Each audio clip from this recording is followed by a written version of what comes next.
என் பெயர் நித்யா. 40 வயதை தொட்டிருந்தாலும் ஒரு கார்ப்பரேட் நிறுவனத்தில் உயர் பதவியில் இருப்பதால் என்னை எப்போதும் பராமரிப்போடு வைத்திருப்பேன். ஆனால் என் அழகான இந்த வாழ்க்கைக்கு பின்னால் ஒரு தீராத வடு இருந்தது. திருமணத்திற்கு முன்பே ஒருவனை காதலித்து ஏமாந்து தந்தையற்ற ஒரு குழந்தைக்கு தாயானவள் நான். என் மகன் நிதின் தான் என் உலகம். ஊர் வாய்க்கு பயந்து என் பெற்றோர் எங்களை ஒதுக்கி வைக்க ஒரு அடுக்குமாடி குடியிருப்பில் என் மகனுடன் தனியாக வசித்து வந்தேன். வேலைக்கு செல்லும் எனக்கு குழந்தையை பார்த்து கொள்ள ஒரு நம்பிக்கையான ஆள் தேவைப்பட்டது. அப்போதுதான் என் தாத்தாவின் 100வது பிறந்த நாளுக்காக சொந்த ஊருக்கு சென்றபோது மாரியை சந்தித்தேன். 20 வயதே ஆன அந்த கிராமத்து இளைஞன் பார்ப்பதற்கு மிகவும் வெள்ளந்தியாக இருந்தான். என் மகன் நிதின் யாரிடமும் அவ்வளவு சீக்கிரம் ஒட்ட மாட்டான். ஆனால் மாரியின் தோளில் ஏறிக்கொண்டு அவன் விளையாடிய விதம் எனக்கு ஆச்சரியமாக இருந்தது. அம்மா, எனக்கு பணத்தை விட ஒரு வேலைதான் முக்கியம். ஊர்ல மாடுகளை விற்க போறாங்க. எனக்கு வேலை போயிடும். உங்க கூட கூட்டிட்டு போங்க என்று அவன் கெஞ்சிய போது மறுக்க முடியாமல் அவனை சென்னைக்கு அழைத்து வந்தேன். மாறி வந்த பிறகு என் வீடு ஒரு முழுமையை பெற்றது.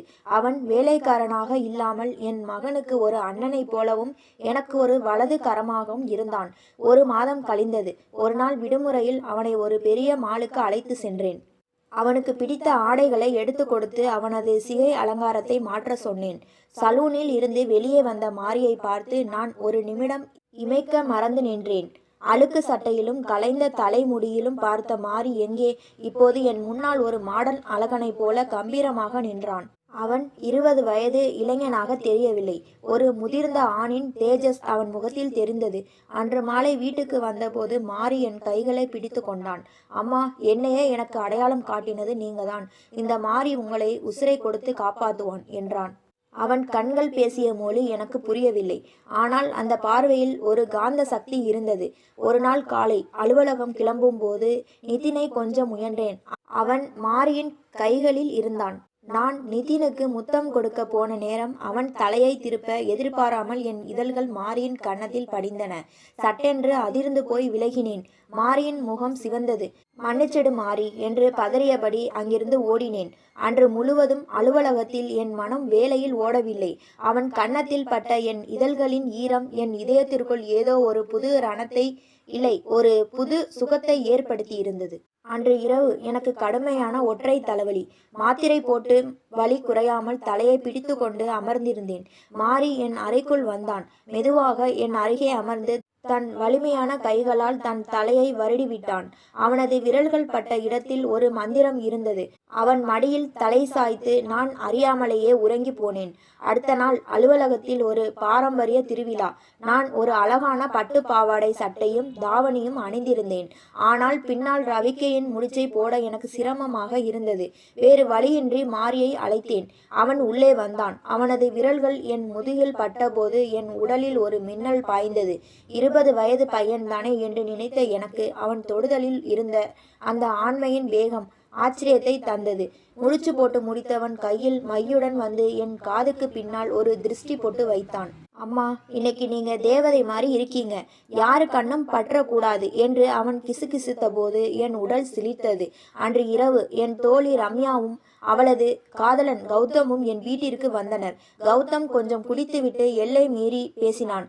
நித்யா, ரம்யாவை விட நீ செம ஹாட் என்று அவன் வழிந்தபோது ஓரத்தில் நின்ற மாரியின் கண்கள் சிவந்தன. நான் மாரியை அதட்டினேன். நீ ஒரு வேலைக்காரன், உன் வேலையை பார் என்று நான் சொன்னது அவனை பாதித்தது. அன்று இரவு அவன் என் அறைக்கு வரவில்லை. மறுநாள் காலை ரம்யா கத்தி கூச்சலிட்டாள். கௌதமின் கை உடைந்திருந்தது. உன் வேலைக்காரன் என் காதலனை அடிச்சிட்டான் என்று கத்தினாள்.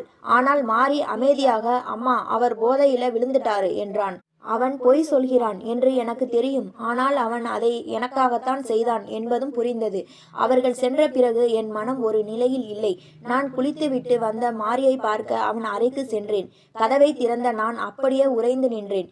ஈரத்துணியுடன் நின்ற மாரியின் அந்த அழகான தோற்றம், அவனது விரிந்த மார்பு. அவன் 20 வயது பையன் அல்ல, என்னை முழுமையாக கட்டி ஆளக்கூடிய ஒரு ஆண் என்பதை அன்று உணர்ந்தேன். அவன் மெல்ல என் அருகே வந்தான். என்னை சின்ன பையன்னு நினைச்சு நினைச்சு தப்பு பண்ணாதீங்க நித்யா. உங்களை நேசிக்க இந்த மாரிக்கு தெரியும் என்றான். அன்று அந்த அறையில் நிலவிய மௌனமும் அவனது பார்வையும் எங்கள் இருவருக்கும் இடையிலான எஜமானி வேலைக்காரன் என்ற திரையை கிழித்தெறிந்தது. மாரி குளித்துவிட்டு வந்த அந்த தருணம் என் மனதிற்குள் ஒரு பெரிய புயலை உருவாக்கியிருந்தது. அவன் உடல் ஒரு வீரனைப் போல கட்டுக்கோப்பாக இருந்தது. அவனை அப்படி பார்த்த அதிர்ச்சியில் நான் உறைந்து நிற்க மாரி சட்டையை மாட்டிக்கொண்டு என் முன்னால் வந்து சொடக்கை போட்டான். என்னம்மா அப்படியே நின்னுட்டீங்க, டீ போடட்டுமா என்று கேட்டபோதுதான் எனக்கு உணர்வு வந்தது. அன்று மதியம் விடுமுறை என்பதால் வீட்டிலேயே அழகு பராமரிப்பு செய்து கொள்ளலாம் என்று முடிவெடுத்தேன். குட்டையான உடையில் இருந்த நான் கால்களில் வேக்ஸ் செய்யும்போது கவனக்குறைவாக அதிக வெப்பமான திரவத்தை ஊற்றிவிட்டேன். வலி தாங்க முடியாமல் நான் அலற மாரி பதறி அடித்து கொண்டு ஓடி வந்தான். அவன் என் கால்களில் இருந்த அந்த திரவத்தை துடைத்து மென்மையான கிரீம் தடவினான். அவனது விரல்கள் என் கால்களில் பட்டபோது எனக்குள் ஒரு இனம் புரியாத உணர்வு ஏற்பட்டது. மாரி போதும் என்று நான் மெல்ல முணுமுணுக்க அவன் நிமிர்ந்து பார்த்தான். அவன் பார்வையில் ஒரு முதிர்ச்சியும் ஆழமான காதலும் தெரிந்தது. சில நாட்கள் கடந்தன. என் உடலில் ஒரு விதமான வலி ஏற்படுவதை உணர்ந்தேன். ஒரு வாரம் அலுவலகத்திற்கு விடுப்பு எடுத்தேன். ஒரு நாள் இரவு மின் விளக்குகளை அணைத்துவிட்டு மிக சிறிய 0 வாட்ஸ் பல்ப் மட்டும் எரியும் மங்கலான வெளிச்சத்தில் மாறி என் இடுப்பு வலியை போக்க மசாஜ் செய்துவிட்டான். அப்போது அவன் மெதுவாக கேட்டான், நித்யா, இவ்வளவு அழகா இருக்கிற நீங்க ஏன் இன்னும் தனியா இருக்கீங்க? நிதினுக்கு ஒரு அப்பா வேணும்னு உங்களுக்கு தோணலையா? அந்த கேள்விக்கு என்னிடம் பதில் இல்லை. என் பழைய காதலனை பற்றிய நினைவுகள் என்னை வாட்டின.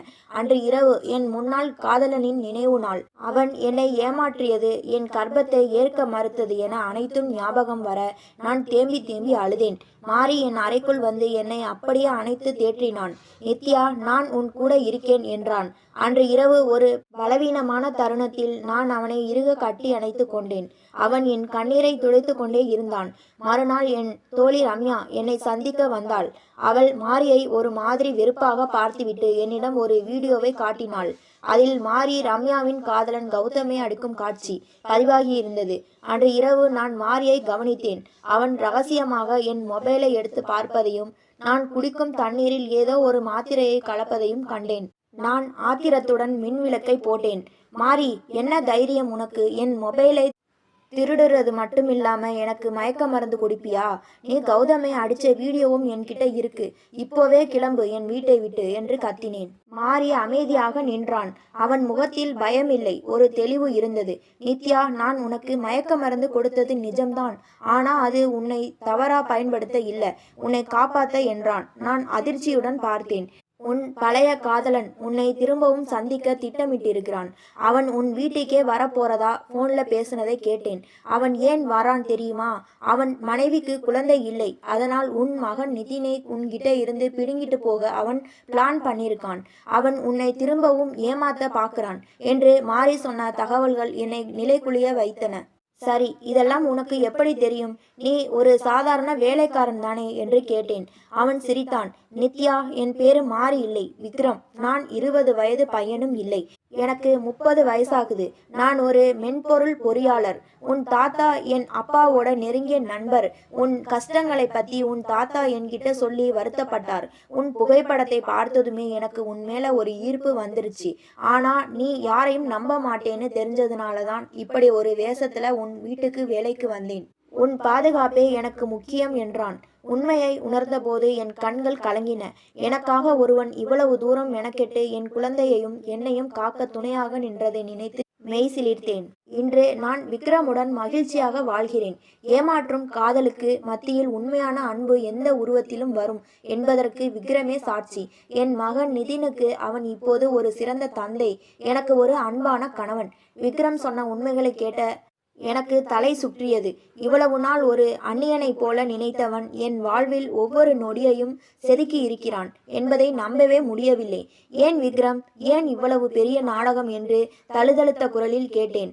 அவன் என் கைகளை மென்மையாக பற்றி கொண்டான். நித்யா, நீ ஒரு காயப்பட்ட பறவை. நான் நேராக வந்து காதலை சொல்லியிருந்தால் நீ என்னை ஒரு வேட்டைக்காரனாகத்தான் பார்த்திருப்பாய். உனக்கு தேவைப்பட்டது ஒரு எஜமானன் அல்ல, உனக்காகவும் உன் நிதினுக்காகவும் உருகும் ஒரு இதயம். அதை நிரூபிக்கத்தான் மாரியாக வந்தேன் என்றான். அவன் பேச்சில் இருந்த நேர்மை என் கோபத்தை அப்படியே கரைத்து விட்டது. அடுத்த நாள் மாலை விக்ரம் சொன்னது போலவே பல வருடங்களுக்கு பிறகு என் முன்னாள் காதலன் அசோக் என் வீட்டிற்கு வந்தான். மாரி இப்போது மீண்டும் பழைய வேலைக்காரன் உடையில் இருந்தான். அசோக் மிகவும் பணிவாக பேசினான். நித்யா, நான் செஞ்சது தப்புதான். இப்பதான் என் தப்பை உணர்றேன். என் மனைவியை பிரிஞ்சிட்டேன். நாம இனிமே நிதினோட ஒன்னா வாழலாம் என்று முதலை கண்ணீர் வடித்தான். நான் அவனை நம்புவது போல நடித்தேன். ஆனால் அவன் கண்கள் என் வீட்டின் சொகுசையும் விளையாடி கொண்டிருந்த நிதினையும் ஒருவித பேராசையோடு பார்ப்பதை கவனித்தேன். விக்ரம் சொன்னது எவ்வளவு பெரிய உண்மை என்பது அப்போது புரிந்தது. அவன் மனைவிக்கு குழந்தை இல்லை என்பதால் என் மகனை திருடி செல்லவே அவன் வந்திருக்கிறான். திடீரென அசோக் தன் பையிலிருந்து சில சட்ட ரீதியான பத்திரங்களை எடுத்தான்.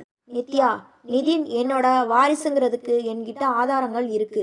நீ ஒரு சிங்கிள் மதர். உன்னால அவனை சரியா வளர்க்க முடியாதுன்னு நான் கோர்ட்ல நிரூபிப்பேன். நிதின் எனக்கு வேணும், இல்லனா உன்னை நிம்மதியா இருக்க விடமாட்டேன் என்று தன் சுயரூபத்தை காட்டினான். நான் பதறினேன். ஆனால் அங்கே ஒரு அமைதியான சிரிப்பு கேட்டது. விக்ரம் உள்ளே வந்தான். இப்போது அவன் கையில் ஒரு லேப்டாப் இருந்தது. மிஸ்டர் அசோக், நீங்க உங்க மனைவியை விவாகரத்து செய்யல. அது மட்டும் இல்லாம நீங்க இப்போ நஷ்டத்துல இருக்கீங்க. அந்த நஷ்டத்தை ஈடுகட்ட நித்யாவோட சொத்துக்களையும் வாரிசு இல்லாத உங்க குடும்பத்துக்கு நிதினையும் கொண்டு போக பாக்குறீங்க. இதோ நீங்க உங்க வக்கீலோட பேசின ஆடியோ ரெக்கார்டிங் என்று விக்ரம் அதை ஒலிக்க செய்தான். அசோக் முகம் வெளுத்து போனது. ஒரு வேலைக்காரன் என்று நினைத்தவன் இப்படி தொழில்நுட்ப ரீதியாக தன்னை வீழ்த்துவான் என்று அவன் எதிர்பார்க்கவில்லை. இப்போவே இங்கிருந்து கிளம்பு, இல்லைனா உன் மேல மோசடி புகார் கொடுப்பேன் என்று விக்ரம் அதிகாரத்தோடு சொன்னதும் அசோக் பின்வாசல் வழியாக ஓடியே போனான். அசோக் சென்ற பிறகு வீடே அமைதியானது. நிதின் தூங்கி கொண்டிருந்தான். நான் விக்ரமை பார்த்தேன். அவன் மீண்டும் அந்த பழைய மாரியை போல அமைதியாக நின்றான். இப்போ என்ன செய்ய போறீங்க விக்ரம்? உங்க மிஷன் முடிஞ்சிருச்சு இல்லையா? கிளம்ப போறீங்களா என்று வருத்தமாக கேட்டேன். அவன் சிரித்து கொண்டே, வேலைக்காரன் மாறிதான் போவான், ஆனா உன் விக்ரம் எங்கேயும் போக மாட்டான். உன் தாத்தா கிட்ட ஒரு சத்தியம் பண்ணி கொடுத்திருக்கேன். உன் கண்ணுல இனிமே ஒரு சொட்டு தண்ணி வராம பார்த்துப்பேன் அப்படின்னு என்றான். விக்ரம் அந்த 20 வயது பையனாக இருந்தபோது காட்டிய அதே அக்கறையை இப்போது 30 வயது முதிர்ந்த ஆணாக என் கணவனாக தர தயாராக இருந்தான். சமூகத்தின் பார்வையில் அவன் ஒரு சாதாரண வேலைக்காரனாக தெரிந்தாலும் என் பார்வையில் அவன் என் வாழ்வை காத்த ஒரு தேவன். சில மாதங்களுக்கு பிறகு மிக எளிமையான முறையில் எங்கள் திருமணம் நடந்தது. என் தாத்தா முன்னின்று எங்களை வாழ்த்தினார். மாரியாக வந்த விக்ரம் இன்று என் வாழ்வில் மகா சக்தியாக மாறிவிட்டான். அசோக் அங்கிருந்து ஓடிய பிறகு என் இதய துடிப்பு இன்னும் குறையவில்லை. விக்ரம் என் தோள்களை பற்றி என்னை தேற்றினான். ஆனால் விக்ரமின் கண்கள் ஏதோ ஒரு ஆபத்தை உணர்ந்தது போல கதவையே பார்த்து கொண்டிருந்தன. அவன் கணிப்பு தப்பவில்லை. அடுத்த அரை மணி நேரத்தில் அசோக் சில அடியாட்களுடன் மீண்டும் என் வீட்டிற்குள் அத்துமீறி நுழைந்தான். அவன் கையில் ஒரு கூர்மையான கத்தி இருந்தது. என்னை அசிங்கப்படுத்திட்டு இவ்வளவு சாதாரணமா இருந்துடலாம்னு நினைச்சியா? அந்த பையன் எனக்கு வேணும். அவனை தடுத்தா உன்னை இன்னைக்கே தீர்த்திடுவேன் என்று அசோக் வெறி பிடித்தவனைப் போல கத்தினான். நான் பயத்தில் உறைந்து போய் நிதினை இறுக கட்டி அணைத்து கொண்டேன். விக்ரம் மெல்ல என் முன்னால் வந்து நின்றான். அந்த 20 வயது மாரிக்கும் இப்போது என் முன்னால் நிற்கும் இந்த விக்ரமுக்கும் இடையே இருந்த வித்தியாசம் அப்போதுதான் எனக்கு புரிந்தது. அவன் கண்கள் ஒரு வேட்டைக்காரனைப் போல கனன்றன. அசோக்கின் அடியாட்கள் விக்ரமை தாக்க பாய்ந்தார்கள். ஆனால் விக்ரம் மிக லாபகமாக அவர்களை தடுத்தான். அவன் உடலில் இருந்த ஒவ்வொரு தழும்பும் அவன் கடந்து வந்த போராட்டங்களை சொல்லாமல் சொன்னது. மாறி வேண்டாம் என்று நான் அலறினேன். விக்ரம் என்னை திரும்பி பார்த்து ஒரு சிறு புன்னகை செய்தான். பயப்படாத நித்யா, உன்னையும் நிதினையும் காக்கத்தான் இந்த மாறி பிறந்திருக்கான் என்று சொல்லிவிட்டு அந்த அடியாட்களை ஒற்றை ஆளாக சமாளித்தான். அசோக் என் அருகில் வர முயன்றபோது விக்ரம் அவன் கையை பிடித்து முறுக்கினான். ஒரு பெண்ணை ஏமாத்தி குழந்தையை திருட பார்க்கிற உன்னை இப்பவே கொன்னுடுவேன். ஆனா நீ எல்லாம் ஜெயில்ல கம்பியை எண்ணுறதுதான் சரி என்று கர்ஜித்தான். சரியான நேரத்தில் விக்ரம் ஏற்கனவே போன் செய்திருந்த காவல்துறை அதிகாரிகள் அங்கே வந்து சேர்ந்தனர். அசோக் விலங்கிடப்பட்டான். போகும்போது அவன் பார்த்த அந்த பார்வையில் தோல்வியின் கசப்பு தெரிந்தது. கலவரம் அடங்கியது. வீடு மீண்டும் அமைதியானது. விக்ரமின் கையில் ஒரு சிறிய காயம் ஏற்பட்டிருந்தது. நான் பதறி போய் முதலுதவி பெட்டியை எடுத்து வந்தேன். அவன் காயத்தில் மருந்து தடவும் போது என் கைகள் நடுங்கின. ஏன் விக்ரம் இவ்வளவு ரிஸ்க் எடுத்தீங்க என்று அழுதபடியே கேட்டேன். அவன் என் கண்ணீரை துடைத்துவிட்டு சொன்னான். நித்யா, நான் இந்த வீட்டுக்கு மாரியா வரும்போதே உன் உயிரை உன் காலுக்கடியில் வச்சுடுத்தான் வந்தேன். காதலுங்கிறது வெறும் வார்த்தை இல்லை, அது ஒரு பாதுகாப்பு. அதை நீ உணரணுங்கிறதுக்காக தான் இவ்வளவு காலம் அமைதியா இருந்தேன். அன்று இரவு ஜன்னல் வழியே நிலவு எட்டி பார்த்தது. விக்ரம், இப்ப கூட உன்னை எல்லாரும் வேலைக்காரன்னு தான் நினைப்பாங்க. அந்த பட்டம் உனக்கு கஷ்டமா இல்லையா என்று கேட்டேன். அவன் சிரித்தான். நித்யா, இந்த உலகத்துக்கு நான் வேலைக்காரனா இருக்கலாம். ஆனா உன் மனசுக்கு நான் யாருங்கிறது எனக்கு தெரியும். எனக்கு அந்த எஜமான் பதவி வேண்டாம். உன் அன்புக்கு அடிமையா இருக்கிற இந்த மாரி வேஷம்தான் பிடிச்சிருக்கு என்றான். மறுநாள் காலை நிதின் கண் விழித்ததும் முதலில் தேடியது மாரியைதான். விக்ரம் அவனை தூக்கி கொஞ்சினான். அந்த தந்தை மகன் பந்தத்தை பார்க்கும்போது என் கண்கள் பனித்தன. என் தாத்தா ஊரிலிருந்து ஃபோன் செய்தார். நித்யா, விக்ரம் பத்தி எல்லாம் தெரிஞ்சுதா? அவன் உன்னையும் உன் குழந்தையையும் கண்ணும் கருத்துமா பார்த்துப்பான். அவனை மட்டும் விட்டு விடாதே என்றார். இன்று எங்கள் வீட்டில் மாறி இல்லை, விக்ரம் இருக்கிறான். ஆனால் இப்போதும் அவன் எனக்காக டீ போடுவதையும் நிதினுக்கு உணவூட்டுவதையும் விடுவதில்லை. எஜமானிக்கு சேவை செய்யறதுல ஒரு தனி சுகம் இருக்கு என்று அவன் கிண்டல் செய்யும் போது நான் வெட்கத்தில் தலை குனிவேன். உண்மையான அன்புக்கு உருவம் கிடையாது. அந்த அன்பு எந்த வேஷத்திலும் வரும். எனக்கு அது மாறி என்ற உருவத்தில் வந்து என் வாழ்க்கையை சொர்க்கமாக மாற்றியது. நாட்கள் நகரத் தொடங்கின. அசோக் சிறைக்கு சென்ற பிறகு என் வாழ்வில் இருண்ட மேகங்கள் கலைந்து ஒரு தெளிவான சூரியோதயம் தெரிந்தது. ஆனால் என் மனதிற்குள் ஒரு மெல்லிய தயக்கம் மிச்சமிருந்தது. விக்ரம் ஒரு பெரிய நிறுவனத்தில் அதிகாரி, கை நிறைய சம்பளம் வாங்குபவர். அவர் எனக்காகவும் என் மகனுக்காகவும் தன் அந்தஸ்தை துறந்து ஒரு எளிய வேலைக்காரனாக வாழ்ந்ததை நினைக்கும் போது என் உள்ளம் விம்மிதமடைந்தது. ஒரு நாள் மாலை கடற்கரையின் ஓரத்தில் மணலில் அமர்ந்திருந்தோம். நிதின் தூரத்தில் அலைகளோடு விளையாடி கொண்டிருந்தான். விக்ரம், நான் ஒரு எளிய பெண், ஏற்கனவே வாழ்க்கையில் தோற்று போனவள். உங்களுக்கு எவ்வளவோ நல்ல இடங்கள் கிடைக்கும். ஏன் என்னை தேர்ந்தெடுத்தீர்கள் என்று கேட்டேன். என் குரலில் ஒருவித நடுக்கம் இருந்தது. விக்ரம் கடலையே பார்த்தபடி சொன்னார். நித்யா, அன்புங்கிறது ஒரு தராசு கிடையாது. நீ எவ்வளோ கொடுத்த, நான் எவ்வளோ எடுத்தேன்னு கணக்கு பார்க்கறதுக்கு. அன்புங்கிறது ஒரு கண்ணாடி மாதிரி. அதில் எனக்கு உன்னோட காயங்கள் தெரியல, உன்னோட அன்பான மனசு தான் தெரிஞ்சது. ஒரு குழந்தையை வளர்க்க நீ பட்ட கஷ்டம் இருக்கே, அந்த உறுதிதான் எனக்கு உன் மேலே காதலை வர வச்சது. அவர் சொன்ன ஒவ்வொரு வார்த்தையும் என் இதயத்தின் ரணங்களுக்கு மருந்தாக அமைந்தது. சில வாரங்களுக்கு பிறகு எங்கள் திருமணம் மிக விமர்சையாக நடந்தது. என் தாத்தா மன நிறைவோடு எங்களை ஆசீர்வதித்தார். ஊர் மக்கள் வியந்து பார்த்தனர். நேற்று வரை வேலைக்காரனாக தெரிந்த மாறி இன்று என் வாழ்க்கை துணையாக ஒரு ராஜகுமாரனை போல விக்ரமாக நின்றார். இப்போது என் வீட்டில் அதிகாரங்கள் கிடையாது, அன்பு மட்டுமே பிரதானம். விக்ரம் இப்போதும் சில நேரங்களில் வேடிக்கையாக, எஜமானி அம்மா, காஃபி தயார் என்று கிண்டல் செய்வார். நான் அவரை செல்லமாக அதட்டுவேன். நிதின் இப்போது அவரை அப்பா என்று அழைக்க தொடங்கிவிட்டான். அந்த ஒரு வார்த்தைக்காகவே விக்ரம் தன் உலகத்தையே தாராளமாக தருவார். வாழ்க்கை என்பது நாம் தேடும் பதில்களை விட நமக்கு தானாக கிடைக்கும் வாய்ப்புகளில்தான் ஒளிந்திருக்கிறது. எனக்கு விக்ரம் என்ற மாறி கிடைத்தது ஒரு தற்செயல் நிகழ்வு அல்ல. அது என் நேர்மைக்கும் பொறுமைக்கும் காலம் கொடுத்த பரிசு. உண்மையான அன்பு எதையும் எதிர்பார்க்காது. அது உருவத்தையோ அந்தஸ்தையோ பார்ப்பதில்லை. ஒருவரை நேசிக்க தொடங்கிவிட்டால் அவர்களின் குறைகள் கூட அழகாக தெரியும். உறவுகளை முறிக்க 1000 காரணங்கள் இருக்கலாம். ஆனால் அதை தாங்கி பிடிக்க ஒரு துளி அன்பு போதும். இது போன்ற கதைகளை தொடர்ச்சியாக கேட்க லைக் பண்ணுங்க, ஷேர் பண்ணுங்க, கமெண்ட் பண்ணுங்க. மறந்து விடாமல் சப்ஸ்கிரைப் பண்ணுங்க.